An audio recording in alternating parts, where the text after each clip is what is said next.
Commencer notre réunion.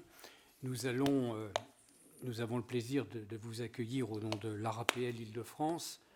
Cette réunion sera animée par Philippe Zafir, qui est expert comptable et secrétaire général de l'ARAPL Île-de-France, et par ailleurs président du comité des professions libérales du Conseil supérieur de l'Ordre. Et moi-même, René Kiravel, qui suis expert comptable et président de l'ARAPL Île-de-France. Alors, vous aurez bien évidemment la possibilité d'avoir en dématérialisé tous les supports que l'on va voir ensemble. Cet après-midi, nous avons retenu pour cet atelier 4 thèmes. Un premier thème qui est relatif à des points d'attention sur les BNC non professionnels.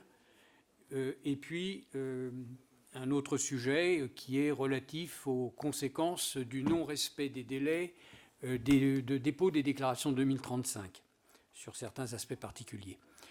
Ensuite, on parlera des groupements de moyens et d'exercice. Là encore, on ne va pas développer toute la problématique des groupements de moyens d'exercice, mais on va cibler sur un certain nombre de points pour attirer votre attention. Dans une troisième partie, nous avons relevé quelques points d'actualité doctrinale et jurisprudentielle que l'on évoquera ensemble.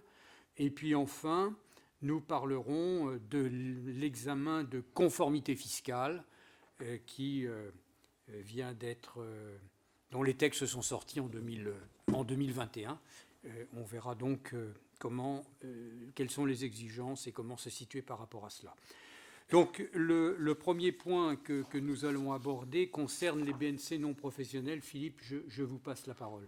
Merci, bonjour à toutes et à tous. Alors on va aborder, sujet qu'on n'a pas abordé les années précédentes, la problématique des BNC non professionnels. Alors je vous rappelle déjà que l'article 92 du Code général des impôts nous dit que la catégorie des BNC comprend non seulement les revenus des professions non commerciales proprement dites, c'est-à-dire des professions libérales, mais également tous les profits qui sont tirés d'occupations, d'activités lucratives ou d'autres activités, à la condition toutefois qu'on ne puisse pas les rattacher à un autre revenu catégoriel. Alors vous avez le premier BOI là qu'on vous évoque, qui va justement nous traiter des problématiques de frontières avec d'autres revenus catégoriels, par exemple les BIC ou les traitements et salaires. Alors concernant maintenant la distinction professionnelle et non professionnelle, il n'y a pas de liste de BNC non professionnels, tout simplement parce que certaines activités peuvent être exercées soit à titre professionnel, soit à titre non professionnel. Alors quand on va dans la doctrine administrative, dans les BOFIP, c'est le deuxième BOFIP qu'on vous cite, on nous dit que généralement le caractère professionnel de l'activité va résulter de 2 conditions qui doivent être cumulatives. Première condition, il faut que l'activité soit exercée à titre habituel et constant.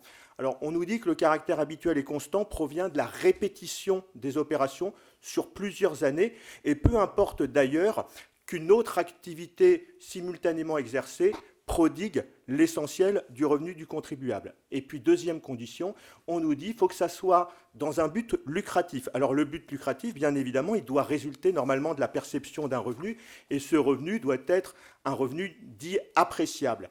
Mais dès lors qu'on arrive à démontrer qu'on utilise des moyens ou des méthodes qui sont celles d'un professionnel, on n'est pas obligé de justifier du gain d'un revenu substantiel. Alors, évidemment, l'objectif doit être l'objectif de recherche de gain doit être poursuivi de manière évidente, mais on ne l'attend pas immédiatement. Par exemple, le cas le plus connu, c'est les artistes. Vous savez, un artiste, avant de gagner de l'argent, très souvent, il a toute une période de création, toute une période pendant laquelle il va acquérir une notoriété. Et bien, toute cette phase-là, on considère malgré tout qu'il exerce une activité professionnelle. Alors, bien évidemment, les critères d'inscription aux caisses de sécurité, de protection sociale et puis l'assujettissement à la CET sont des critères d'appréciation du caractère professionnel de l'activité. Alors, par contre, on va un petit peu s'arrêter là-dessus, il y a certaines activités qui sont fiscalisées en BNC, mais qui, de par leur nature même, sont considérées comme non professionnelles, alors tout simplement parce qu'elles relèvent d'une gestion patrimoniale et non de l'exercice d'une profession libérale. Alors, il en est ainsi, notamment, vous regardez le slide, des revenus de sous-location nue ou des droits d'auteur. Alors, quand les droits d'auteur sont perçus par des ayants droit, héritiers, légataires, évidemment, quand les droits d'auteur sont perçus par l'auteur, c'est très souvent une activité professionnelle. Par contre, le fait d'être ayant droit de droit d'auteur, on est tout simplement bien né, mais ce n'est pas considéré comme une activité professionnelle. L'activité de sous-location d'immeubles nus, alors vous la connaissez peut-être, c'est la situation dans laquelle se trouve une SCI qui finance l'immeuble qu'elle donne en location au travers d'un contrat de crédit-bail. Donc elle est locataire du bien et elle le sous-loue à une société d'exploitation. La sous-location, quand elle est nue, elle est BNC. Alors attention à ce type de montage parce qu'au moment de la levée d'option d'achat, la SCI devient propriétaire de l'immeuble qu'elle donne du coup en location directe. Et là, il y a bien évidemment un changement, un basculement dans le régime catégoriel des revenus fonciers. Et puis ça soulève également des problématiques éventuelles d'imposition des plus-values latentes au moment de la levée d'option. Un petit mot sur les profits occasionnels. Alors, on nous dit que les profits occasionnels, par exemple, la rémunération qu'on pourrait percevoir d'un acte isolé d'entremise ou d'un acte accidentel relève des BNC professionnels si on n'arrive pas à les rattacher à un autre revenu catégoriel. Mais on nous dit que pour que ça soit du BNC, non professionnel, il faut que la source de revenus soit susceptible de se renouveler. Ça veut dire quoi? Ça veut dire que si la source de revenus n'est pas susceptible de se renouveler, ce ne sera pas fiscalisé dans la catégorie des BNC. Alors vous voyez, on vous a cité un arrêt du Conseil d'État du 27 mai 2020. Voilà quelqu'un, pour la petite histoire et rapidement, qui trouve par terre un billet gagnant de l'euro-million. Vous savez que seul le propriétaire du billet, celui qui l'a validé, peut encaisser le gain. On retrouve le propriétaire, il trouve un accord entre eux, je lui restitue le billet, il me verse une indemnité. Bon, celui qui a perçu l'indemnité en contrepartie de la restitution du billet, ne s'est pas vu imposer dans la catégorie des BNC, tout simplement parce que le juge a considéré que le gain était insusceptible de pouvoir se renouveler en raison de son caractère fortuit. Il n'y a aucune chance dans la vie qu'il retombe par terre dans la rue sur un billet gagnant. D'accord? Alors, quelles sont les conséquences d'une qualification non professionnelle de l'activité? Vous savez qu'il y a un certain nombre d'années, le législateur a permis aux activités non professionnelles d'adhérer à un organisme agréé, donc pour ce qui nous concerne, profession libérale, à une association agréée, pour pouvoir bénéficier des avantages fiscaux, au titre desquels, vous savez, la dispense de majoration, dont vous savez également qu'elle est en cours de suppression progressive. Du coup, attention, en cas de cumul d'une activité BNC professionnelle avec une activité BNC non professionnelle, par exemple un expert comptable qui serait en même temps ayant droit de droit d'auteur, là, il faut faire 2 adhésions à l'organisme agréé et il faut établir 2 déclarations 2035. Alors, il en serait totalement autrement en cas de 2 activités professionnelles. Par exemple, un expert comptable qui est en même temps formateur, les 2 activités étant professionnelles, une seule 2035, une seule adhésion à un organisme agréé. Alors, l'autre point essentiel, c'est le traitement des déficits. Là, vous vous en référez à l'article 156 du CGI qu'on a indiqué. Et là, vous savez que contrairement aux déficits professionnels, les déficits non professionnels ne peuvent pas être imputés sur le revenu global du foyer fiscal, mais peuvent simplement être imputés sur les bénéfices de même nature de l'année ou des 6 années suivantes. On appelle ça la tunnelisation des déficits. Enfin, dernier point à étudier, faites attention parce qu'il y a un certain nombre de dispositifs, notamment de faveur, qui ne sont éligibles qu'aux activités exercées à titre professionnel, le plus connu d'entre eux étant l'exonération des plus-values des petites entreprises. Vous savez, ce fameux article 151 septies du Code général des impôts, il n'est ouvert qu'aux activités professionnelles. Donc nos BNC non pro, là, ne sont absolument pas éligibles au dispositif, et c'est pareil pour le 238 quindecies. On va attirer maintenant votre attention sur les conséquences du non-dépôt dans les délais d'une déclaration 2035. Il faut avoir présent à l'esprit que si on ne dépose pas dans les délais, il y a un certain nombre de régimes de faveur dont bénéficiait le contribuable qui vont être annulés, quoi. Bon. Par exemple, vous savez que les médecins secteur 1 peuvent bénéficier des abattements de 2%, de 3%, des frais de groupe. Bon, si la déclaration 2035 n'est pas déposée dans les délais, ils ne pourront pas bénéficier de ces régimes. C'est prévu au paragraphe 180 du BOFIP qui est indiqué ici. On nous dit un simple retard dans la souscription entraîne la remise en cause du régime particulier accordé aux praticiens. Donc ça, c'est un premier point. Le deuxième point sur lequel je voudrais attirer votre attention, c'est en cas de dépôt tardif d'une déclaration d'un contribuable qui bénéficie d'une exonération de bénéfices, soit dans le cadre d'une ZFU, d'une ZRR. Là aussi, le non-dépôt dans les délais entraîne remise en cause de l'avantage fiscal. Et on a eu une jurisprudence qui n'est pas mentionnée sur ce slide, mais qui est récente, qui est un arrêt de la Cour administrative d'appel de Nancy du 17 juin 2021, où il y a eu une remise en cause de l'avantage fiscal, puisque la déclaration 2035 n'était pas déposée dans les délais.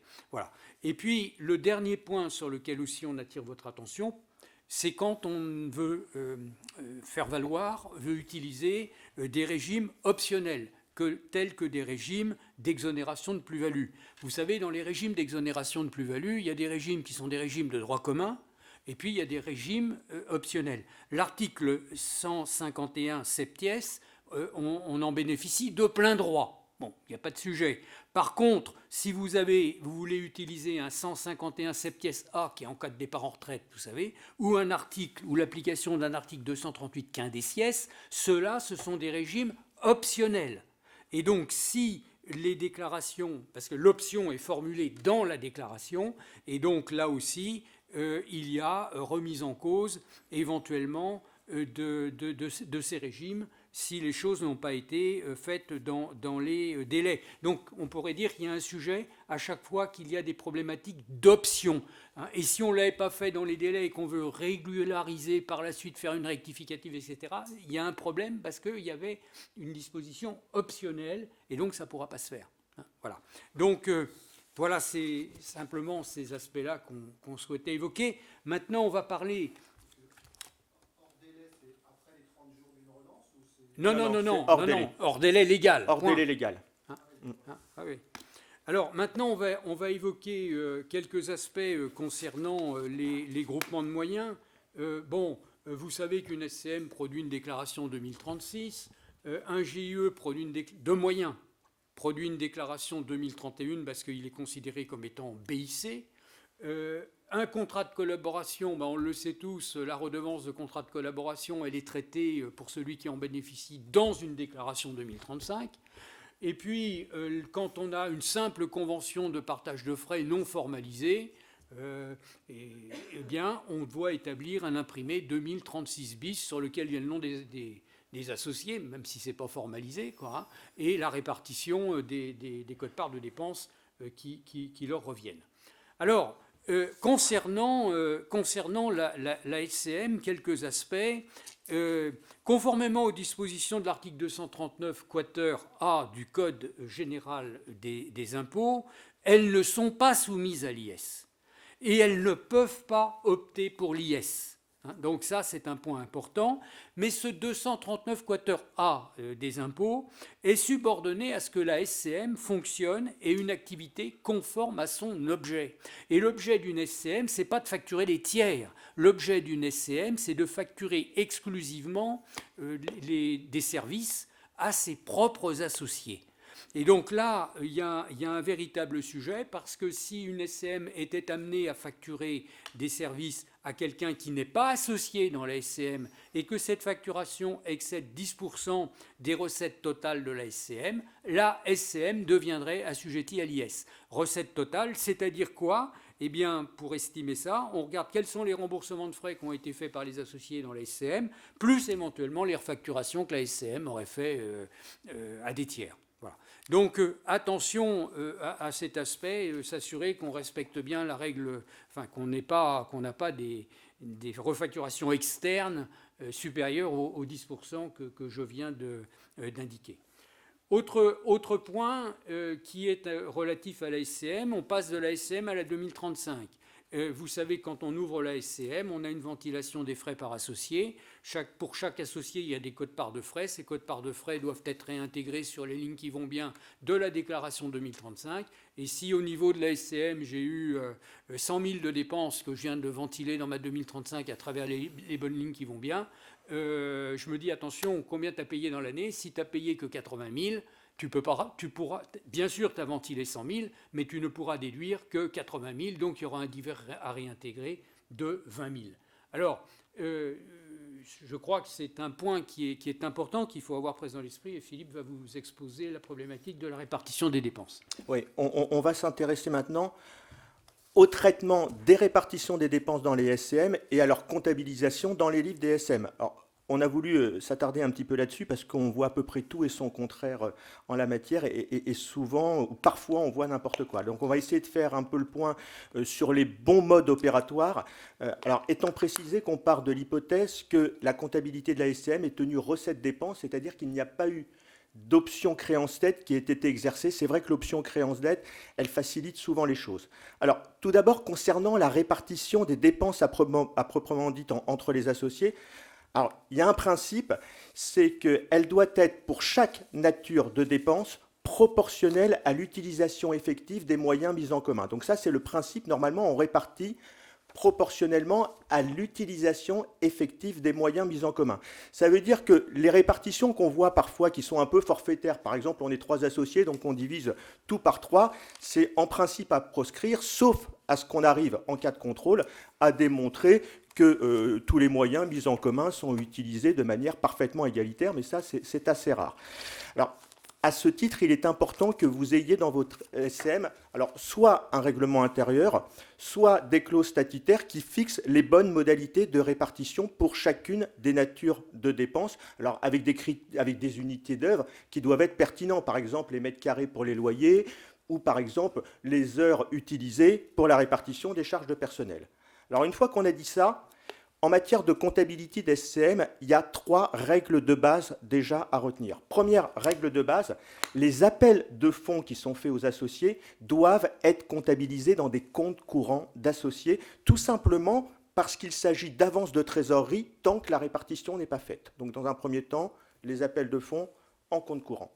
Ensuite, vous savez, deuxième règle de base, dans une SCM, on doit faire une reddition annuelle des comptes. Troisième règle de base, ça concerne les dotations aux amortissements des biens dont la SCM est propriétaire. Alors là, selon la décision des associés, 2 possibilités. Première possibilité, on inclut les dotations aux amortissements dans les dépenses réparties. Tout simplement, ça veut dire qu'on en demande le remboursement aux associés, chacun proportionnellement à l'utilisation qu'il en fait. Alors ça permet notamment, d'un point de vue financier, d'acquérir la trésorerie qui va permettre l'autofinancement du renouvellement de l'immobilisation. Deuxième possibilité, on dit que la dotation aux amortissements n'est pas répartie avec les dépenses, et alors à ce moment-là, tout simplement, elle constitue un élément du résultat de la SCM, c'est-à-dire qu'elle constitue une perte, et cette perte, soit on la laisse dans les capitaux propres, soit on l'affecte au débit des comptes courants des associés. Voilà, ça c'est les 3 règles de base. Alors ensuite, concernant les bonnes méthodes de comptabilisation, il y en a 2. Une première qu'on a qualifiée d'M1 et la deuxième, N2, c'est celle qu'évoque le BOFIP. Les deux sont valables. Alors dans la méthode M1, essayez de me suivre. Après, on prendra quelques exemples rapidement pour que vous puissiez en faire la différence. Dans la méthode M1, la quote-part de dépenses imputable à chaque associé est comptabilisée en recette de la SCM avec pour contrepartie inscription au compte courant de l'associé. Ça veut dire quoi? Ça veut dire que j'aurai toujours systématiquement un montant de recettes égal au montant des dépenses. Le résultat de la SCM sera donc toujours égal à 0, sauf, comme je vous l'ai dit tout à l'heure, problématique des dotations aux amortissements ou de recettes qu'on pourrait avoir, comme l'a dit René tout à l'heure, auprès d'un tiers. Mais ça, c'est assez rare. Alors, dans cette méthode, vous voyez bien que la position du compte courant de l'associé faudra ressortir s'il a suffisamment apporté pour couvrir sa quote-part de dépenses ou s'il est en insuffisance de versement, et dans ce cas-là, son compte courant présentera une position débitrice. Deuxième méthode, M2. Là, dans cette méthode, les recettes de la SCM vont comprendre les appels de fonds, les appels de charges qui sont effectivement versés par chaque associé, mais attention, uniquement dans la limite de la quote-part de dépenses qui est imputable à chaque associé. Ça veut dire quoi? Ça veut dire que si un associé verse plus, en cas d'excédent de versement, cet excédent de versement est inscrit au crédit de son compte courant. C'est une avance de fonds qu'il a fait tout simplement. Maintenant, si on se retrouve dans une situation où un associé a insuffisamment versé, cette insuffisance de versement constitue une perte pour la SCM, donc un déficit, et le versement ultérieur qui permettra de rattraper cette insuffisance constituera, à contrario, une recette l'année du remboursement. Alors là, je vous ai évoqué les répartitions des dépenses. Maintenant, un petit mot rapide sur la répartition du résultat. Alors, cette répartition du résultat, bien évidemment, je ne l'évoque que pour autant que le résultat ne soit pas égal à 0. Alors là, on a l'article 239 quater A du Code général des impôts qui nous clarifie la chose, qui nous dit que le résultat est réparti proportionnellement aux droits dans la SCM. Ça veut dire qu'il va falloir aller voir les statuts. Et si rien n'est prévu dans les statuts, on va répartir proportionnellement aux parts sociales. Alors, cette répartition juridique et fiscale, elle doit aussi, d'un point de vue équité entre les associés, être représentative de la réalité économique. Sinon, on va obtenir des inéquités importantes d'un point de vue financier. Et très souvent, ces inéquités, elles sont à la source de discorde entre les associés. Je vais vous donner un exemple. Par exemple, imaginons qu'on a tous les deux avec René une SCM qu'on détient à part égale, 50-50. La SCM fait 10 000 € de pertes correspondant aux dotations aux amortissements, sauf que moi, je n'utilise les investissements, les immobilisations qu'à hauteur de 10%. Ben vous voyez bien, je vais avoir 50% de la perte qui correspond à l'utilisation des moyens en commun, et je n'aurai utilisé que 10% des investissements. Donc, quelque part, on m'appellera quand même le financement à hauteur de 50% des immobilisations que je n'utilise qu'à concurrence de 10%. Donc, faites attention dans vos SCM à toujours avoir une répartition du capital qui soit cohérente par rapport à l'utilisation des biens mis en commun. Alors, maintenant que je vous ai dit ça, on vous a fait un petit exemple, alors qu'on a vulgarisé à l'extrême. On a deux associés, A et B, à 50-50 à parts égales dans une SCM. On considère qu'ils utilisent les moyens mis en commun de manière parfaitement équitable. Alors, certains prennent des photos, très bien, aucun problème. Vous aurez tous les slides, ne vous inquiétez pas. Donc, on considère qu'ils utilisent les moyens de manière parfaitement égalitaire, donc on va répartir les dépenses par parts égales. Les dépenses s'élèvent N en N à 100, en N plus 1 à 100. L'associé A verse 40 en N, donc il ne verse pas assez, et 60 en N plus 1, il rattrape.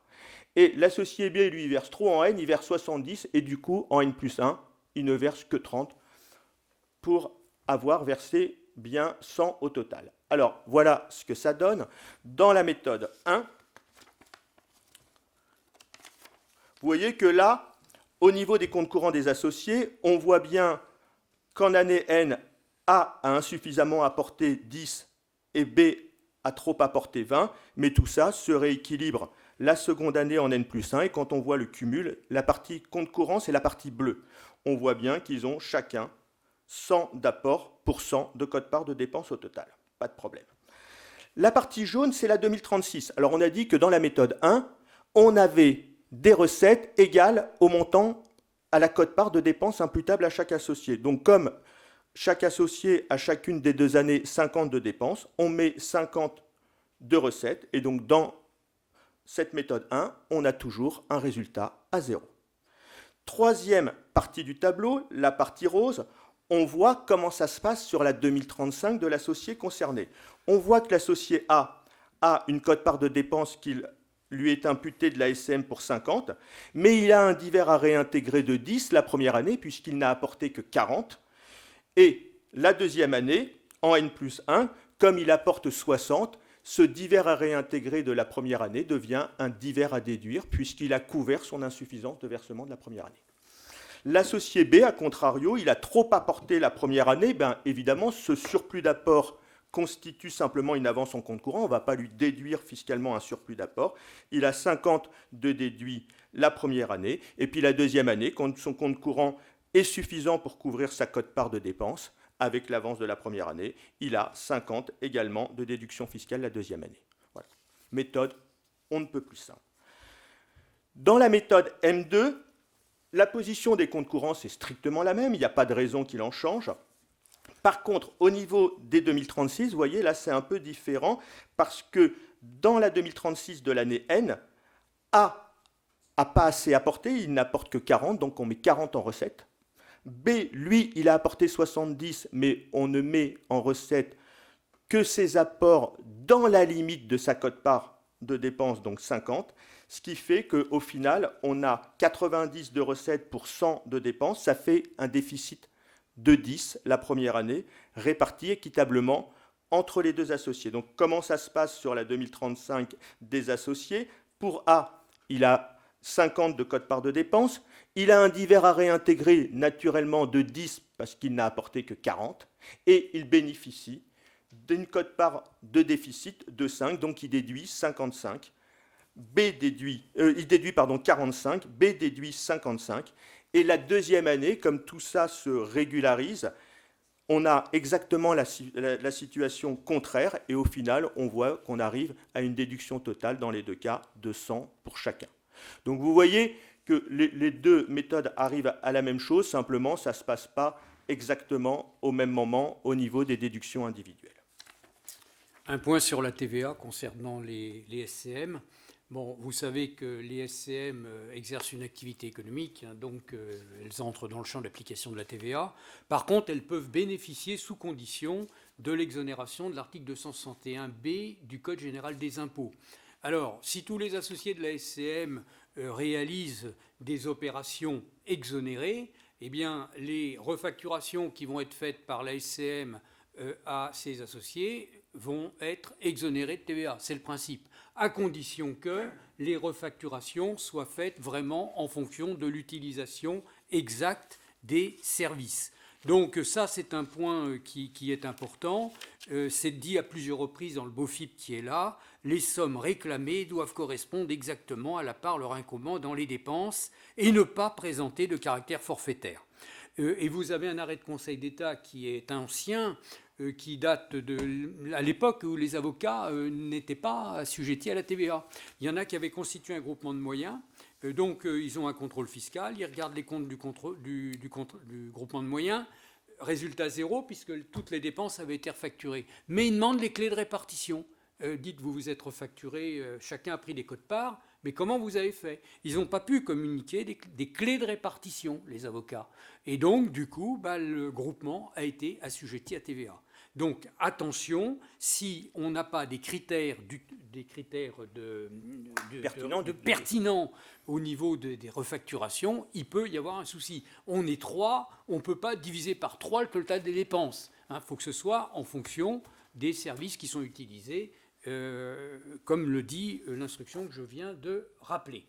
Alors, il y a un sujet qui se pose. Je prends l'exemple des médecins. Vous savez que les médecins, on le dit, ne réalisent des activités exonérées, sauf que maintenant, vous avez la chirurgie esthétique.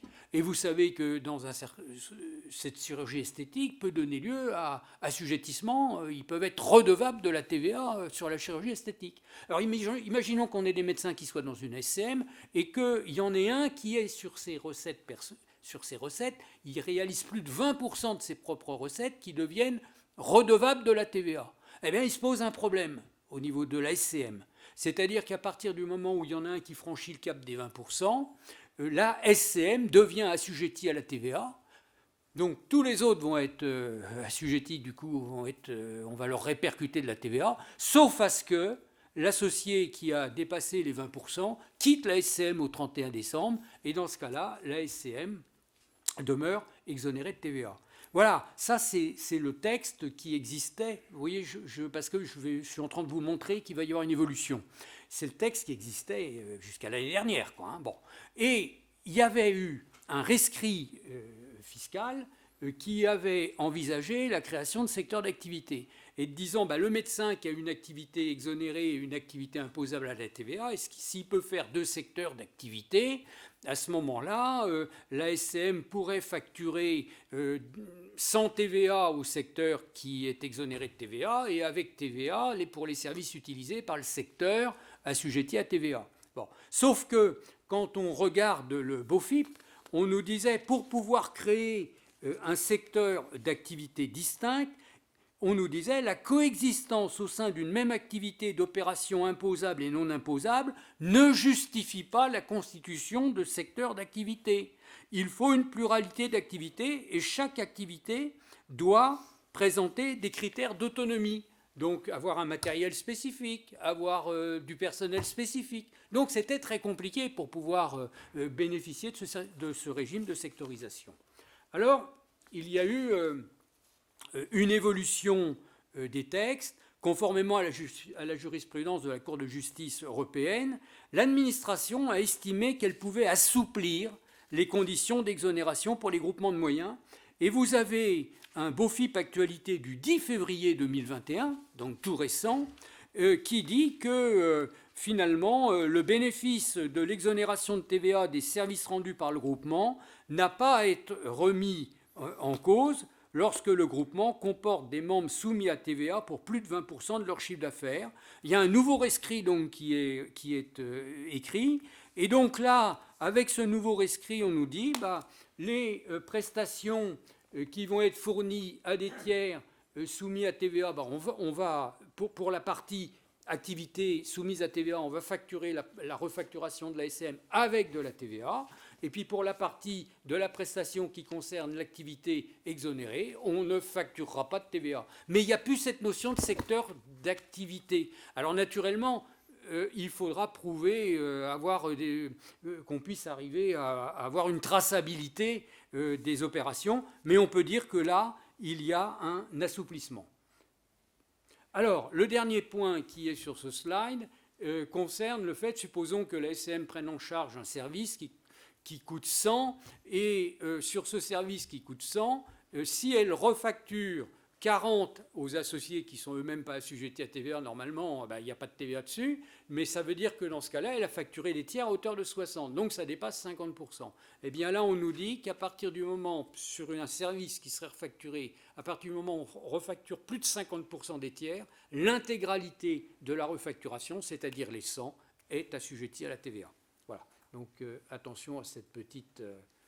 Alors, autre point maintenant concernant les exonérations article 151 septies. Deux niveaux. Je me situe au niveau de l'associé de la SCM qui veut bénéficier d'une exonération article 151 septies.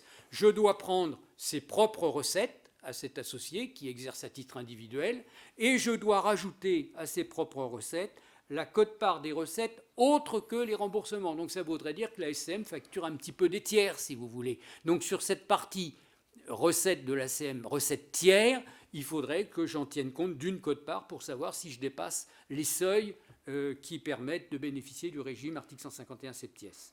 Si au contraire c'est la SCM qui veut bénéficier du dispositif article 151 septies, eh bien dans ce cas-là, il faut regarder les recettes de la SCM, et donc les recettes de la SCM, y compris bien évidemment les remboursements de frais des associés pour savoir si on peut bénéficier du régime. Donc ça peut être intéressant parfois de loger un bien dans une SCM. Si les remboursements des associés sont inférieurs au seuil du 151 septies, la sortie est exo. Vous y penserez. Alors, on va aborder maintenant un tout autre sujet, les sociétés de capitaux et l'impôt sur le revenu. Alors, on va parler des sociétés de capitaux qui peuvent être soumises à l'IR dans la catégorie des BNC. Alors, comme classiquement en la matière, on va distinguer celles qui sont soumises à l'IR de plein droit et celles qui peuvent l'être sur option. Alors, de plein droit, vous savez que sont soumises à l'IR les EURL, les Solarlu, dont l'associé unique est une personne physique. Alors, ces sociétés, elles peuvent bien entendu opter pour leur assujettissement à l'impôt sur les sociétés. Sur option maintenant, et c'est ça qui nous intéresse, plus particulièrement aujourd'hui, il y a la loi de modernisation de l'économie du 4 août 2008 qui a ouvert la possibilité aux petites SA, SAS, SARL, y compris leur déclinaison sous forme d'SEL, d'opter sous certaines conditions pour l'IR pour une durée de 5 ans.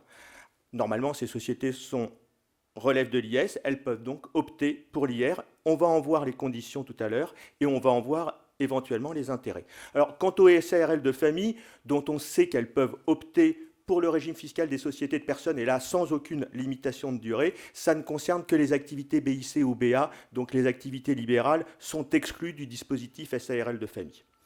Alors maintenant, concernant les conditions pour pouvoir bénéficier de ce régime optionnel et IR des petites SA, SARL, SAS, alors au niveau de la société, elle doit être non cotée et créée depuis moins de 5 ans. Le capital et des droits de vote doivent être détenus au moins à hauteur de 50% par des personnes physiques, et les dirigeants, personnes physiques, doivent détenir au moins 34% du capital. On va tenir compte des parts en direct plus de celles de leur foyer fiscal. La société doit être exercer à titre principal une activité industrielle, commerciale, artisanale, agricole ou libérale. Donc là, ça marche. Attention, toutes les activités dites de gestion de patrimoine sont exclues, par exemple les SCI, etc. Dernière condition, l'effectif doit être inférieur à 50 et le chiffre d'affaires ou le total de bilan doit être inférieur à 10 millions d'euros.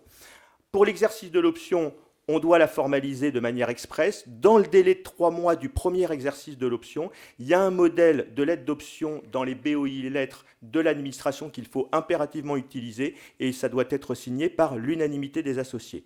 La durée d'option, c'est 5 ans sans aucune possibilité de renouvellement, c'est-à-dire qu'au terme du délai de 5 ans, on rebascule automatiquement à l'IS. Alors, quelles sont les conséquences de l'assujettissement à l'IR? D'abord, la nature de l'activité va tout naturellement déterminer la catégorie de revenus dans laquelle on va taxer l'activité BIC, BNC, BA. Donc si on est face à une activité libérale, on va devoir faire une déclaration 2035 d'un point de vue fiscal, même si on est dans une société commerciale qui doit par ailleurs répondre à toutes les obligations juridiques et comptables, notamment d'établissement de comptes annuels. Fiscalement, on fait une 2035. Du coup, il va falloir adhérer à un organisme agréé dans les 5 premiers mois de l'exercice de l'option pour pouvoir bénéficier des avantages fiscaux dès le début. Alors, maintenant, si on est face à une société dont l'option est exercée dès la création et qu'elle n'a donc eu jamais précédemment de résultats qui ont été soumis à l'IS avant son entrée dans le régime de l'IR, cette société n'est absolument pas soumise aux conséquences d'un changement de régime fiscal. Par contre, si on est face à une société qui exerce son option à l'IR après avoir déjà été soumise à l'IR, là, normalement, le changement de régime fiscal se traduit en principe par les conséquences fiscales de la cessation d'activité. Et normalement, ça emporterait imposition des plus-values latentes. Mais heureusement, on a l'article 221 bis du Code général des impôts qui permet une atténuation de ces conséquences avec une quasi-sorte de neutralité sous 2 conditions. Première condition, il ne faut absolument pas toucher aux écritures comptables. Vous ne touchez pas aux écritures du bilan. Deuxième condition, il faut que l'imposition des revenus, des profits et plus-values latentes reste possible dans le nouveau régime d'imposition. Si ces 2 conditions cumulatives sont satisfaites, à ce moment-là, les plus-values latentes et bénéfices en sursis d'imposition ne font pas l'objet d'une taxation immédiate. Par contre, attention, c'est pour ça que ce n'est pas une parfaite neutralité quand même. Le changement de régime fiscal entraîne la perte des déficits IS qui seraient encore reportables. Et puis, attention également, on a, au moment du changement de régime, imposition immédiate en revenus de capitaux mobiliers de tous les bénéfices et réserves non encore distribués. Pourquoi ? Tout simplement parce qu'on est passé à l'IR. Et à l'IR, vous savez qu'on n'a aucune réserve ou bénéfice qui n'ait pas déjà été taxée personnellement au niveau des associés. Donc là, il y a quand même une conséquence fiscale. Alors, au niveau de la sortie, maintenant, comment se passe la sortie de l'IR? Elle se passe obligatoirement au terme du délai de 5 ans, sans aucune possibilité de renouvellement. Elle peut également intervenir prématurément si une des conditions n'est plus respectée, par exemple le pourcentage du capital ou l'effectif ou le chiffre d'affaires. Et là, on sort au premier jour de l'année où la condition n'est plus respectée, ou à tout moment, volontairement, à condition de révoquer l'option. Et là, il faut le faire dans les 3 mois de l'exercice au titre duquel on souhaite revenir à l'IS. Alors, les effets de cette sortie, c'est là encore, normalement, en principe, un changement de régime fiscal qui emporte les conséquences de la cessation d'activité. Mais là encore, on retrouve le 221 qui nous permet une atténuation, donc notamment aucune imposition des plus-values latentes, sous les mêmes conditions que tout à l'heure. On ne change pas les écritures et ça reste imposable dans le nouveau régime. Par contre, quand on est là maintenant, on est IR vers IS. Donc quand on est dans le sens IR vers IS, on n'a aucune problématique cette fois-ci de taxation de réserves ou de bénéfices non distribués, puisque comme on était à l'IR, par transparence fiscale, tout a déjà été taxé. Alors pour conclure, là, quelques mots sur l'intérêt de cette option à l'IR. Premier intérêt, souvent les premières années d'une société, elles sont déficitaires. Donc l'intérêt de cette option, c'est de permettre aux associés d'appréhender personnellement le déficit sur le revenu fiscal de leur foyer. Alors qu'à l'IS, vous savez que le déficit reste encapsulé au niveau de la société. Et puis ça dure 5 ans. Généralement, au bout de 5 ans, la société est arrivée à maturité. On bascule à l'IS au moment souvent où elle commence à être un peu structurellement bénéficiaire. Deuxième intérêt de cette transparence fiscale, c'est quand on est face à un régime de faveur. Notamment, par exemple, quand on a une société qui est en ZFU. Là, avec l'IR, on exonère l'intégralité du bénéfice, donc y compris la rémunération des dirigeants associés. Donc ça peut être très intéressant financièrement. Dernier avantage, au niveau social, la quote-part de résultats qui remonte aux associés d'une SA ou d'une SAS n'est pas soumise aux cotisations sociales, ni dans le régime général, ni dans le régime TNS, puisqu'on est dans une SA ou une SAS. Le régime TNS, il n'existe pas. Alors, en fait, pour ces gens-là, il y a seulement la CSG, CRDS et les prélèvements sociaux. Bon, il y a une petite nuance pro, pas pro, mais vous voyez que pour des personnes notamment qui sont déjà en retraite et qui se fichent complètement d'acquérir des droits à la retraite ou d'avoir une protection sociale, ça peut être d'un intérêt financier évident. Alors attention quand même à ne pas vous faire rattraper par la PUMA, hein, vous savez, cette taxe qui est là pour suppléer les cotisations maladie des gens qui n'ont pas de revenus d'activité soumis aux cotisations sociales travailleurs salariés ou non salariés. Voilà. Alors, quelques points d'actualité doctrine. Le premier point sur les contrats de remplacement. Oui, je vous refais un petit topo très rapide, une petite mise au point là, sur les contrats de remplacement et plus particulièrement dans le secteur médical et paramédical pour des praticiens qui exercent des activités exonérées de TVA. Alors attention, il y a des situations qui peuvent conduire à une requalification. Alors la première, c'est la confusion qu'il y a souvent entre la notion de contrat de collaboration et de contrat de remplacement. Je ne reviens pas là-dessus, on l'a évoqué plein de fois. Faites attention aux modèles de contrat, notamment qui sont proposés par certaines organisations professionnelles. Il y a très souvent des confusions totales entre les deux notions. La deuxième situation, c'est celle qu'on rencontre avec certains praticiens qui utilisent des montages pour dénaturer la réalité d'un contrat. Par exemple, on est face à des remplacements réguliers et donc ils vont trafiquer le contrat pour que ça puisse passer. Ou par exemple, il y a certaines activités qui limitent le nombre de collaborateurs. Et pour chanter ce dispositif, on va utiliser des contrats de remplacement qui en réalité n'en sont pas. Je vous rappelle très rapidement que dans le cadre d'un contrat de remplacement, c'est quoi un contrat de remplacement? C'est une personne, un professionnel libéral qui, pour des raisons qui lui sont propres, décide de se faire remplacer par un remplaçant. Ce remplaçant intervient nécessairement dans le cadre d'une durée déterminée.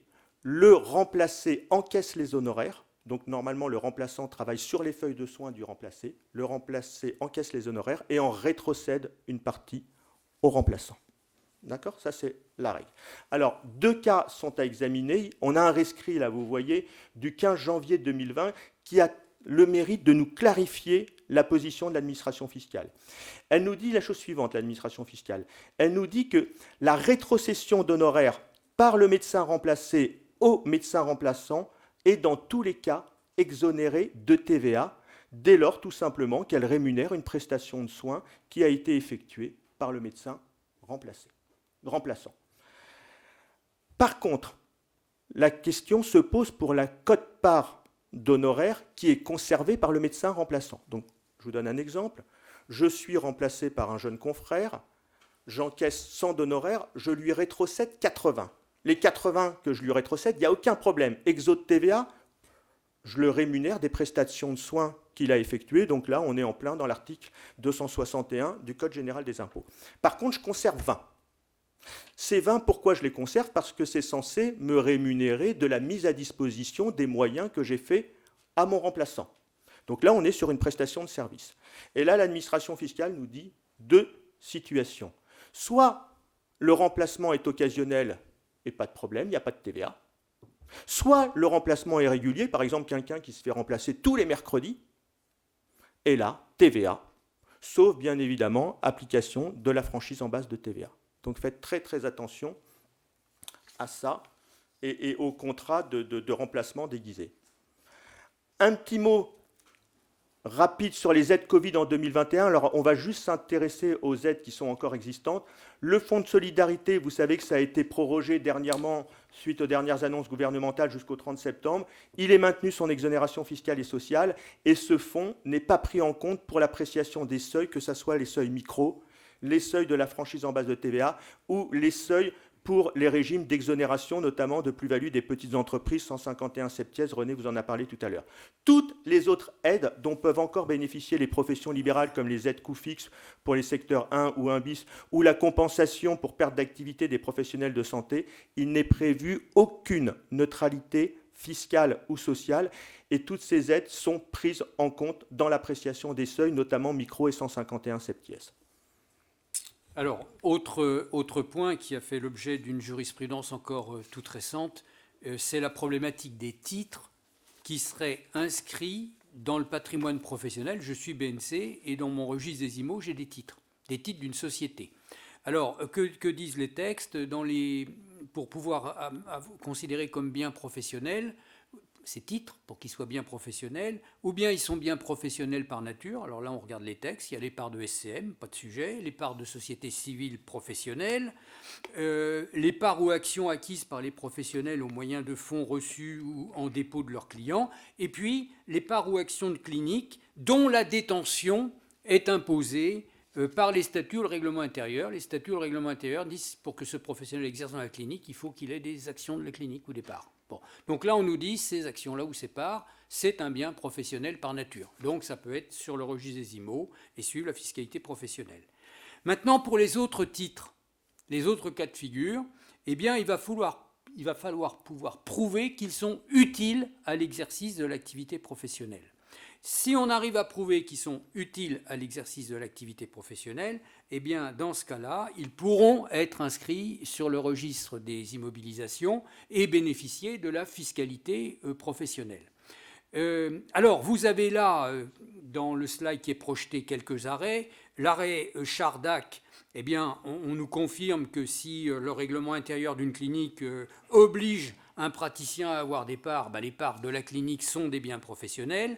L'arrêt Syrisé est un petit peu différent, mais là aussi, on prouve bien la nature professionnelle de ces parts.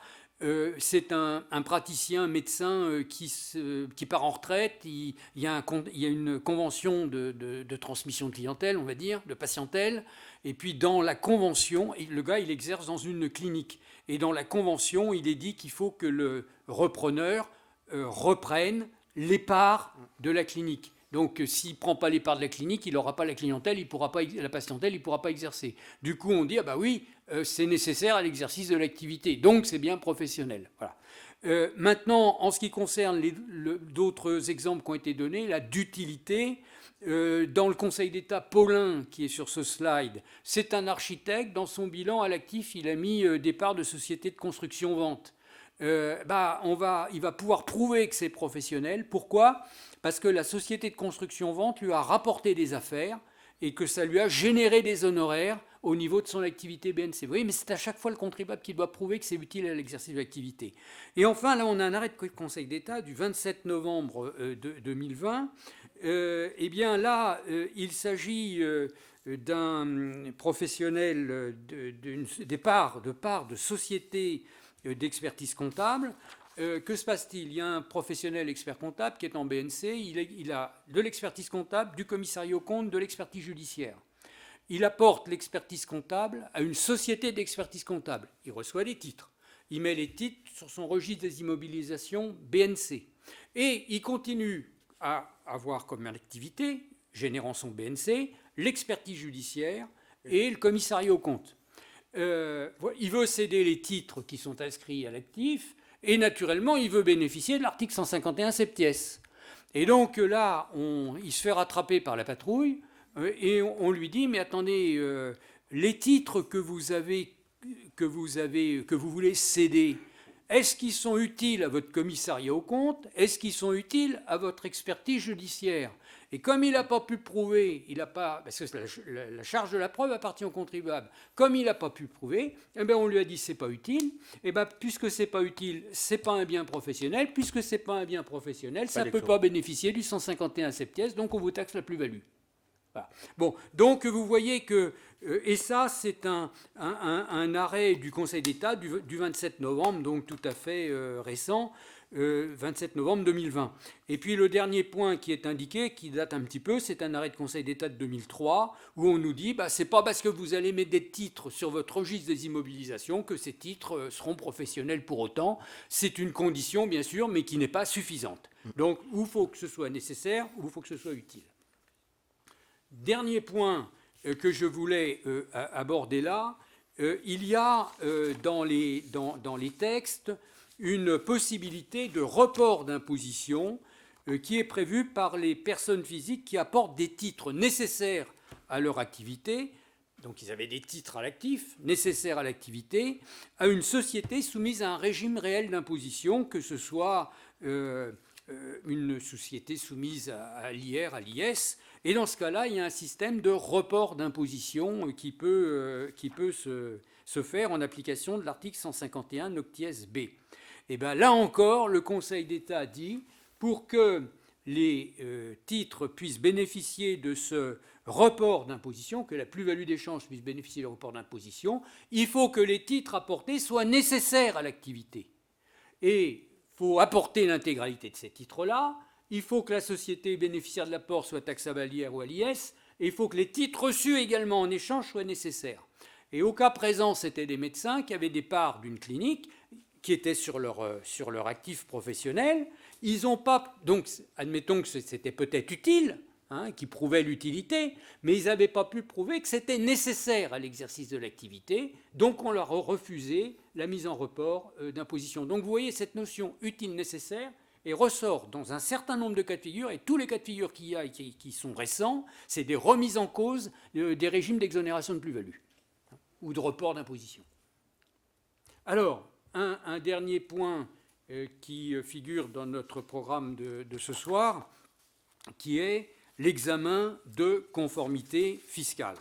Vous savez, alors je sais qu'au niveau des universités d'été, il y a eu plusieurs séances sur l'ECF, je ne sais pas si certains ont participé. Vous savez que les textes sont sortis, il y a eu un décret le 13 janvier 2021 et il y a eu un arrêté, même date, le 13 janvier 2021. Cet examen de conformité fiscale concerne toutes les entreprises, personnes physiques ou personnes morales, qui ont une activité professionnelle, BIC, BNC, BA, IS, y compris les entités relevant du régime micro, donc le champ est large, et c'est en quelque sorte une mission, cet examen de conformité fiscale, qui est confié à un prestataire indépendant, qui peut être un expert comptable, qui peut être un commissaire aux comptes, ou bien qui peut être un OGA. En fait, le prestataire va s'engager à la demande d'une entreprise à examiner des règles fiscales prévues dans un chemin d'audit et à se prononcer sur la conformité des comptabilités, enfin des déclarations qu'on lui présente. Alors, ce chemin d'audit qui est prévu par l'arrêté du 13 janvier 2021 présente en fait 10 points. Il y a 10 points de contrôle qui sont dans le chemin d'audit. Alors, on vous a mis avec des points en rouge ici, les points qui sont susceptibles de concerner les BNC. Et donc, vous voyez que le premier point, c'est la conformité du FEC au format. Bon, ça, c'est une contrainte, mais le fichier des écritures comptables, déjà, quand vous travailliez avec un organisme agréé qu'il y avait un EPS, il fallait communiquer le FEC, vous vous rappelez peut-être. Donc là, il y aura la conformité du FEC qui sera examinée. Et puis le point 2, on nous demandera autre chose qui est la qualité comptable du FEC au regard des principes comptables. Donc en fait, si j'ai des professions libérales, est-ce que j'examine le FEC, je regarde ce qu'il y a dedans, et est-ce qu'au niveau, par exemple, les professions libérales doivent respecter la nomenclature comptable des professions libérales? Est-ce qu'il y a des comptes bancaires? Est-ce que ceci? Est-ce que cela? Donc en fait, ici, il y a un contrôle, cette fois-ci, qui est un contrôle de fond au regard des principes comptables. Le troisième point qui pourra peut-être nous concerner, parce que ça concerne les assujettis à TVA qui ont des relations commerciales avec des particuliers, vous savez, c'est ceux qui ont l'obligation d'avoir des logiciels de caisse pour lesquels il y a eu un certificat qui a été élaboré. Et donc là, le contrôle qu'on doit faire, c'est un contrôle formel de la validité du certificat, par rapprochement avec les infos présentées par les sites internet des certificateurs. Le point suivant, c'est de s'assurer de connaître les règles de conservation et les délais de conservation des documents. Alors, bon, il faut qu'on examine les process, comment c'est organisé, comment ça se passe. Et puis alors là, quand on regarde, parce que tous ces points-là sont développés dans l'arrêté du 13 janvier, on nous dit sur ce point-là en particulier, eh bien, il faut effectivement examiner les process, mais il faut aller voir comment ça se passe. Est-ce qu'on va aller faire des constatations matérielles sur les supports utilisés et dans les locaux de conservation pour s'assurer que ce qui est dans les process est bien conforme. Le point numéro 5 concerne la validité des règles liées au régime d'imposition en matière de résultats de TVA. Bon, là, c'est s'assurer que si quelqu'un doit être au réel, au réel normal, il doit être au réel normal et pas au réel simplifié. Bon, donc, et puis on nous dit, s'il n'est pas dans la bonne case, s'il n'a pas fait la bonne déclaration, il faudra lui demander de refaire une déclaration selon le régime réel, alors que peut-être qu'il était au régime simplifié. Bon, voilà. Le point suivant est relatif aux règles de détermination des amortissements et traitement fiscal. Alors ça, dans le cadre des ECCV qui étaient faits par les organismes agréés, ils contrôlaient déjà ces aspects-là. Et donc là, en fait, il s'agit de s'assurer si, vous savez, il y a les règles des 500 € pour la différence entre charges et IMO, après les taux d'amortissement qui sont retenus, après est-ce qu'on a bien réintégré les amortissements qui vont bien quand il y a des amortissements fiscalement non déductibles sur des véhicules ou autres, c'est tous ces contrôles-là et la méthode des composants, puisque, bon, pour nous, profession libérale, c'est surtout là un point chaud quand il y a des immeubles, quoi, parce que la méthode des composants, est-ce qu'on a bien ressorti la valeur du terrain, etc. Bon, donc là, ça fait partie des contrôles. Alors là, on nous dit, bon, s'il y a beaucoup d'IMO, vous pourrez faire un contrôle par épreuve, il n'aura pas besoin d'être exhaustif, mais si le fichier est relativement faible, il faudra faire un contrôle exhaustif. Après, le point 7 ne s'applique pas pour les professions libérales, puisque c'est une problématique de provision. Et vous savez que pour les professions libérales, même quand on opte pour le régime créance-dette, on ne peut pas passer de provision pour risques et charges. Donc, on n'a pas le sujet à traiter. Par contre, pour ceux qui optent pour le régime créance-dette, le point 8 va s'appliquer. Et donc là, il y aura des diligences à faire sur les charges à payer pour voir quelle est la nature de ces charges, leur déductibilité fiscale. Donc il y aura une analyse. Et là encore, on nous dit, s'il y avait beaucoup de choses en charges à payer, vous pouvez faire des contrôles par épreuve. Bon. Le point 9, s'il y a des charges exceptionnelles, regardons ce que c'est et voyons la déductibilité fiscale. Et puis le point 10, c'est les règles d'exigibilité en matière de TVA. Alors ça, des contrôles de TVA, on en fait déjà, puisque au niveau des organismes agréés, on demandait obligatoirement les déclarations de TVA, recoupement entre les TVA qui sont dans la 2035, enfin qui ressortent de la 2035 et les TVA des déclarations. Et par contre, où on va aller plus loin, ou dans le texte qui est là, c'est au niveau de la TVA déductible. On va nous demander de vérifier le fait générateur, de regarder, parce que, bon, on sait très bien, quand nous, experts comptables, on a des contrôles fiscaux sur les dossiers, des fois, ils disent, vous avez récupéré de la TVA par anticipation, vous savez, par rapport à la TVA sur les prestations de services et les TVA sur les livraisons, puisque les faits du générateur de récupération sont différents. Et donc là, on nous dit qu'il y aura un contrôle également à faire là-dessus. Donc voilà 10 points de contrôle qui sont à réaliser. Alors, à l'issue de tout ça, il y a un compte-rendu de mission qui est normé, qui figure dans l'annexe 3 de l'arrêté, qui est télétransmis au SIE au plus tard le 31 octobre ou dans les 6 mois du dépôt. En fait, l'ECF produit les effets d'une mention express. Ça veut dire quoi ? eh bien, ça veut dire qu'il n'y a aucune pénalité, aucun intérêt de retard si l'entreprise a respecté les recommandations du tiers certificateur et s'il y a eu un redressement. Donc c'est ça l'impact.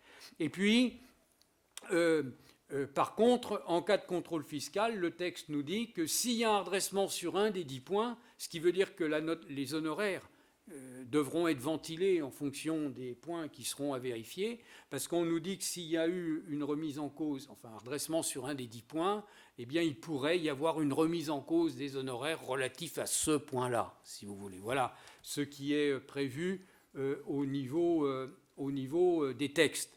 Alors, ce dispositif, il va se mettre en place, bien évidemment. Certains, je crois qu'au niveau des experts comptables, il faut avoir présent à l'esprit qu'on a une obligation de conseil et qu'il va falloir parler avec nos clients et de leur dire qu'il y a cette ECF qui existe. Alors, quels sont les avantages ? On a dit les avantages sont ceux de la mention express, mais en fait, en réalité, mais ce n'est pas écrit et personne ne peut l'écrire, ce que dit l'administration fiscale quand on l'entend dans ses discours, c'est que finalement, quelque part, le gars qui a fait un ECF et qui a un compte-rendu derrière, il est considéré comme un bon contribuable, quoi. Et donc, quand il s'agit de sélectionner des personnes qui feront l'objet d'un contrôle fiscal, bon, ce sera un des éléments qui sera retenu dans le cadre de la sélection. Autrement dit, ils ne peuvent pas dire que les gens qui ont fait un ECF ne seront pas contrôlés fiscalement, ça ils ne peuvent pas le dire, mais en fait dans ce que j'ai entendu, parce que j'ai écouté les propos des services fiscaux, c'est de dire, bon pour nous c'est un des éléments qui rentrera dans le cadre de la sélection des dossiers à vérifier. Alors pour l'expert comptable, finalement, il faudra bien sûr qu'il présente cela à son client. Il peut faire ça lui-même, bien sûr, c'est prévu, puisqu'on a une norme d'indépendance qui permettrait de le faire, et où il peut confier la réalisation de cette prestation à un tiers comme les OGA. Alors, je sais que certains experts comptables ne veulent pas se lancer dans ce dispositif-là. C'est vrai qu'il y a la norme d'indépendance, et j'en parle en toute connaissance de cause, puisque j'ai été président de la commission de déontologie d'Île-de-France, pour l'ordre, on a cette norme d'indépendance. Mais toutefois, il faut quand même noter que quand on regarde un petit peu au fond, il y a finalement une mission qui est une mission de tenue, de réalisation, d'élaboration et une mission de contrôle. Donc en fait, de confier le contrôle à un tiers, ça permettrait de respecter cette dualité de mission. Alors, l'ARAPL a toujours travaillé en étroite collaboration avec les experts comptables. Depuis des années, on a des échanges. Souvent, on a des confrères qui nous appellent pour nous poser des questions, etc. Donc, nous, ce qu'on envisage de faire, pour ceux qui le souhaitent, c'est de dire, si vous ne voulez pas faire vous-même le CF, eh bien, nous, ARAPL, on pourra réaliser cet ECF pour vos clients. Donc, c'est la direction dans laquelle on se positionne à l'heure actuelle, et donc notamment avec la conférence des ARAPL, où des outils vont être mis en place pour la réalisation de ces missions. Donc l'ARAPL pourra être amené à réaliser, pour ceux qui le souhaitent, cet examen de conformité fiscale. Donc sachez-le, on a toujours travaillé en pleine confiance, en pleine collaboration. Eh bien, on souhaite que ça se poursuive et que cette collaboration se poursuive. Alors c'est vrai que les choses vont évoluer, puisque ça a été rappelé à un moment, les systèmes les 25% qui sont devenus 20%, qui vont devenir 15%, qui vont devenir 10% et qui vont devenir 0. On sait qu'on est sur cette trajectoire-là. Par contre, les adhérents d'organismes agréés bénéficieront toujours de la réduction d'impôt de 915 €. Il y a donc une évolution des missions qui est à prévoir. Voilà, donc on voulait déjà vous donner quelques informations à ce sujet, et pour l'instant, on ne peut pas aller bien au-delà. En tout cas, on vous remercie pour votre attention. On est en fin de parcours. On est à votre disposition si vous avez des questions. Pas de problème. Et pour ceux qui souhaitent repartir, bon retour et à bientôt. Au plaisir de vous revoir. Merci. Si vous avez des questions, on est à votre dispo. Oui.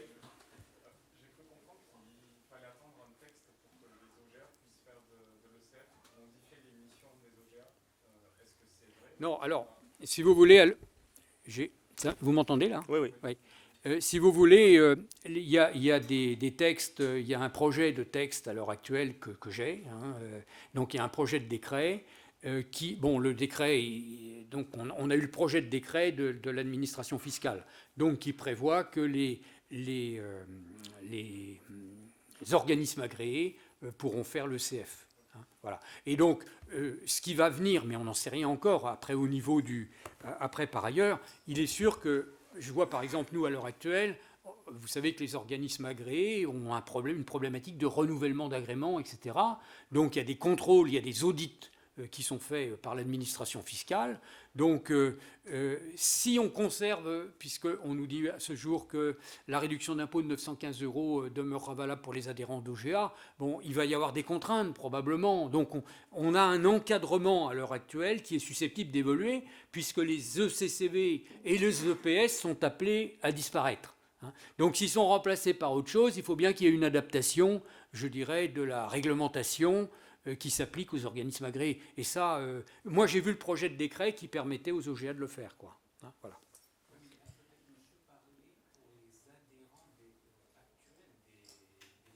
Ben, pour les adhérents à l'heure actuelle, bon, oui. Non.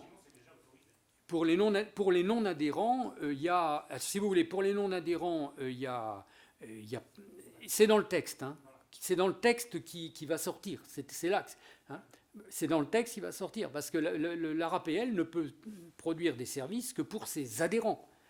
D'accord ? Donc, et ces adhérents, ce sont des personnes qui sont au régime de la déclaration contrôlée, qui veulent bénéficier des avantages fiscaux des organismes agréés. Bon, et donc, maintenant, ça va être ouvert pour qu'on puisse faire de l'ECF avec des non-adhérents, et avec des non-adhérents, et avec les adhérents, eh bien, on va proposer aux experts comptables, parce qu'un jour, le CCV va s'arrêter, et donc on va proposer aux experts comptables de réaliser l'ECF en lieu et place de cette ECCV et de cette EPS qui pouvait exister. Voilà. Donc, alors, vous aurez des éléments, on est toujours... les textes sont sur le... Je pensais qu'on allait avoir le texte avant les vacances, là, vous voyez, parce que moi, j'ai eu le projet de décret, ce dont on parlait, j'ai dû l'avoir au mois d'avril. Donc, voilà. Est-ce qu'il y a d'autres questions? Oui. Tout à l'heure, vous avez évoqué le seuil de 20% pour les médecins qui peuvent être assujettis à l'OTVA. Oui. Il y a aussi les dentistes avec les redevances de collaboration. Il y a plein de trucs. Hein. Il y a plein de Il y a plein. Hein. Oui. Le seuil, c'est plutôt 20% ou c'est plutôt le seuil de 34 000 non, c'est 20% des recettes. Après, évidemment, si ces 20% des recettes soumises font que vous êtes en dessous du seuil de la franchise en base, vous êtes en franchise en base. Il n'y a pas de problème. Il faut qu'il y ait 20% et que ces 20% vous rendent redevable de la TVA. Sinon, vous êtes Sinon, dans vous le n'êtes pas régime de la franchise. Sinon, vous êtes dans la franchise, donc pas de problème. 34 400. Et on additionne tous les... parce que parfois, il peut y avoir plusieurs... Par exemple, les kinés, ils ont des fois plusieurs... Alors, ils peuvent avoir des redevances de collaboration et peut-être d'autres activités qui... Les kinés, souvent, ont des kinés chez eux qui utilisent leur matériel et le kiné reçoit 20 ou 30%. Oui, mais c'est un contrat de collaboration. Toutes les recettes qui sont susceptibles d'être soumises à TVA. Et on additionne tout à Bien fait. sûr. Parce qu'en fait, l'exemple qui est donné, c'est le cas d'un contrat de collaboration, quoi. Il reçoit un pourcentage des honoraires, mais c'est parce que c'est pas le médecin qui est le remplaçant. Hein. Là, c'est parce qu'il utilise les moyens techniques, je dirais, matériels, hein, de son confrère, quoi. Et la différence lorsque le médecin remplaçant, c'est en permanence. L'exemple, c'est un médecin qui vient tous les mercredis. Normalement, c'est pas un contrat de remplacement, c'est de la collaboration déguisée. Et donc, dans ce cas-là... Alors, dans ce cas-là, deux risques. Soit, en cas de contrôle fiscal, il dit la part conservée, c'est comme c'est assimilé à une redevance de collaboration, il colle la TVA. Soit, dans des cas extrêmes, on l'a vu, mais c'est très rare, on peut presque des fois aller sur des problématiques de société de fait. Voilà, de partage d'honoraires. Je reste toujours sur la TVA. Hmm. Si on touche 100, on considère qu'on prend les 100 pour calculer c'est le même principe qu'un remplacement, en fait. C'est ce que le médecin encaisse. Non. C'est pas ce que Dans le cadre d'un contrat de remplacement, tu as un remplacé, tu as un remplaçant. D'accord? Le remplacé encaisse les zonos, 100. Il reverse au remplaçant parce qu'ils ont une convention 80. Il lui reste 20. Si le remplacement est régulier, voilà, il se fait remplacer tous les mercredis, et ben ces 20, c'est de la prestation de service et c'est soumis à TVA. Alors après, il n'y aura peut-être pas de TVA s'il est dans la franchise. Voilà, si les 20 cumulés sur l'année sont en dessous de la franchise en base, pas de problème. Voilà. On est dans le même principe. Exactement. Voilà. Mais bon, comme il y a certains qui avaient un peu détourné, Oui. il y a eu des contrats de remplacement qui en fait étaient des contrats de collaboration. Donc au bout d'un moment, l'administration elle a regardé ça d'un peu près et puis elle a été récupérer la TVA. Quoi, Oui, ou le contraire. Par exemple, moi j'ai vu le cas où il y a des professions où on ne peut avoir qu'un collaborateur. Bah, des fois, ils ont trop de boulot, ils en veulent deux. Bah, ils ne peuvent pas faire un deuxième contrat de collaborateur puisque ça ne passera pas au niveau ordinal. Donc qu'est-ce qu'ils disent? Ils disent je me fais remplacer. Mais ce n'est pas du remplacement en réalité, puisque c'est tout le temps. Ok. Ouais.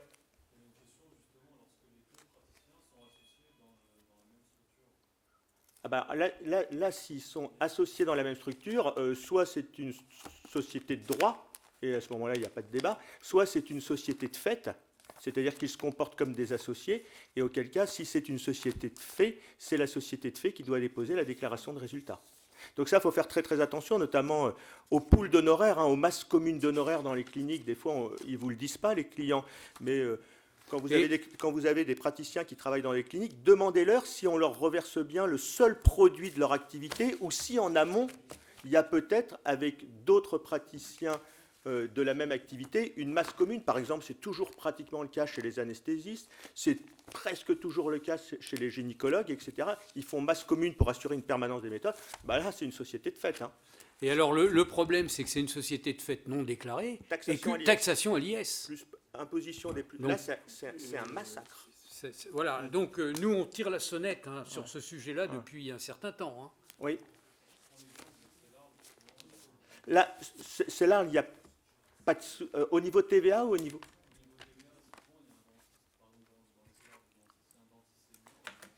Ouais.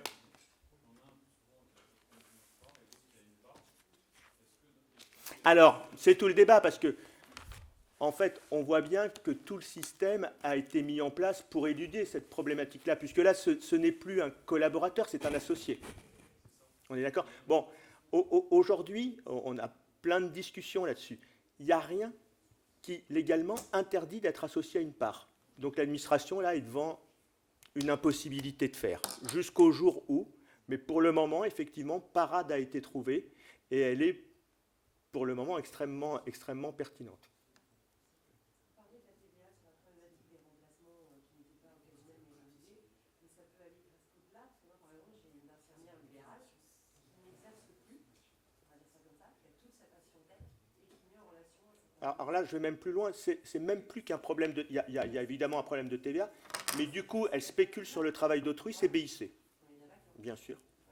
Oui, non, mais c'est une infirmière, c'est ça. Ouais, vous lui écrivez. Hein. Et on a eu un arrêt là-dessus. Hein. On a eu une jurisprudence là-dessus. Vous lui écrivez. Parce qu'en fait, elle était en arrêt maladie. Bon, voilà, Bon, ça pouvait justifier. bien sûr, bien sûr. Elle a décidé maintenant, elle a essayé de faire... Elle a trouvé que c'était bien. Bah, voilà. Ah oui. Et elle garde 20%, très honnêtement, c'est... BIC. Ah oui, oui, il y a un sujet. Oui. Il y a un vrai sujet. Oui, oui. plus du tout du BNC. Oui, oui. Oui. Voilà, je voulais savoir un petit peu quel serait l'intérêt de constituer une SCM pour deux infirmières libérales qui partagent enfin, elles sont toutes nouvelles au cabinet, elles n'ont jamais été conseillées dans ce sens, mais elles partagent le même local et elles ont toujours fait deux BNC, deux liasses fiscales 2035 séparées. Elles doivent faire de liasses fiscales séparées puisque l'activité est séparée. La SCM n'a vocation qu'à mettre des moyens en commun. Donc si elles partagent des moyens, loyer, je ne sais pas, ménage, fourniture de bureau, machine à café, voilà, normalement elles doivent constituer une SCM pour partager ces moyens. Maintenant, si c'est que quelques menus frais qu'elles répartissent, on peut considérer qu'il n'y a pas vraiment une obligation majeure. Après, des fois, on a des conventions de partage de frais non formalisées, c'est-à-dire qu'ils ne veulent pas aller jusqu'à la SCM, donc ils partagent des frais. Normalement, quand on a une convention de partage de frais non formalisée, il faudrait quand même faire une 2036 bis. Oui, et puis il est souhaitable sur les conventions de frais non formalisées d'avoir un compte bancaire qui soit ouvert au nom de la convention de frais non formalisée pour que la dépense totale soit payée avec ce compte bancaire et que après les dépenses soient ventilées et comme dit Philippe, sont ventilées sur un seul imprimé qui est l'imprimé 2036 bis qu'ils vont joindre à leur déclaration 2035. Le juge de paix là-dedans, on regarde vraiment qu'est-ce qu'ils mettent en commun. Des fois, ils mettent rien en commun. Voilà, il y a juste la ligne téléphone, on s'en fiche. Voilà. Des fois, ça va loin. Et puis des fois, il y en a une, c'est facturé à l'une, qui refacture à l'autre. Des fois, ils ne refacturent même pas. Il y en a une qui paye des trucs, l'autre paye des trucs. Après, ils se font une petite péréquation. Tiens, il y a 100 de différence, tu me payes un resto. Voilà. Alors normalement, une SCM où il n'y a que du loyer, je crois qu'il y a même un problème au regard de revenus fonciers. Oui, à ce moment-là, si c'est que du loyer, il faudrait peut-être éventuellement qu'elles fassent une coloc comme ça, chacune son bail, c'est presque plus simple. Oui, ce serait plus facile. Ouais. Oui. Oui. Quel est le risque justement sur un contrat de frais qui ne fait pas l'objet d'une 2036 bis? D'abord, on peut avoir un problème de répartition. Et puis du coup, si on est face à des professions exonérées de TVA, il y a un vrai problème de Il TVA. peut y avoir un problème de TVA parce que sur la 2036 bis, pour pouvoir, comme ils partagent des frais, il faudrait qu'on ait des clés de répartition précises. Exactement ce que Philippe, ce qu'on a dit tout à l'heure au niveau de la TVA, quoi. Hein. Faut des clés de répartition précises. Alors après, vous me direz, ils sont peut-être au total sur ces affaires-là en dessous du seuil de la franchise. Il faut regarder aussi de la franchise en basse, quoi. Faut regarder les sommes, quoi. Voilà. Après, Voilà. si en plus ils se font une répartition qui est le reflet de la réalité économique des moyens mis en commun, il y a moins de soucis. Pas de souci. Maintenant, il ne faut pas qu'il y en ait un qui marche sur l'autre, vous voyez. Des fois, on voit, il y en a un, il a un loyer, il paye 100 de loyer, l'autre, il utilise exactement la moitié de la surface et il lui refacture Et puis, 70.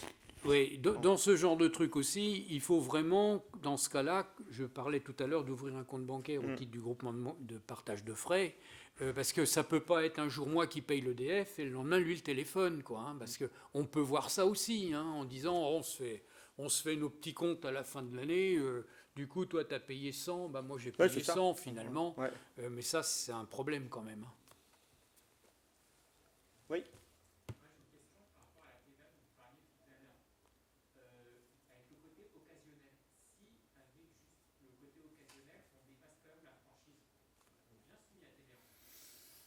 Normalement, ils disent que quand c'est occasionnel, ouais, j'entends bien ce que vous dites et votre question est tout à fait pertinente.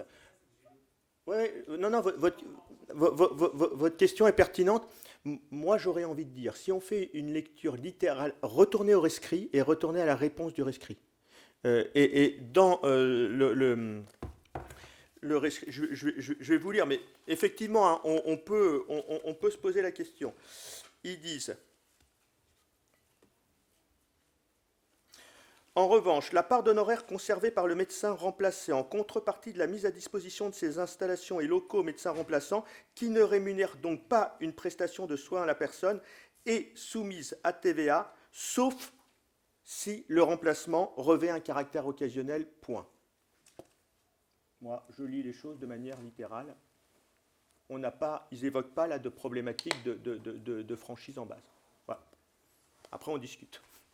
Mais bon, c'est vrai que si votre remplacement occasionnel fait qu'au bout d'un moment, ça représente quand même des sommes qui ne sont plus occasionnelles et que ça dépasse 34 400, on peut aussi se poser la question du caractère occasionnel. Est-ce que c'est vraiment occasionnel? Est-ce que c'est vraiment occasionnel? C'est l'occasionnel du côté de celui qui perçoit ou celui qui remplace? C'est très grosse opération. Parfois, parce qu'en fait, ils refont des mâchoires entières qui peuvent coûter 40 à 50 000 euros. Ah bah oui, alors là pour le coup. Ben ouais, alors il n'y a pas de... Enfin, Non, mais c'est vrai. au niveau occasionnel, la charge de la preuve appartient au contribuable. Il faut toujours se dire Mais ça. c'est vrai que là, si le moindre acte, on est déjà dans des sommes Si très on importantes, fait ponctuellement un truc, Ouais. un gros montant. y a pas, à mon avis, il n'y a pas de souci. Quelqu'un qui n'a pas de collaborateur, qui travaille tout seul, qui fait appel uniquement à des remplaçants occasionnels. Oui, il n'y a pas de problème. Oui, du côté de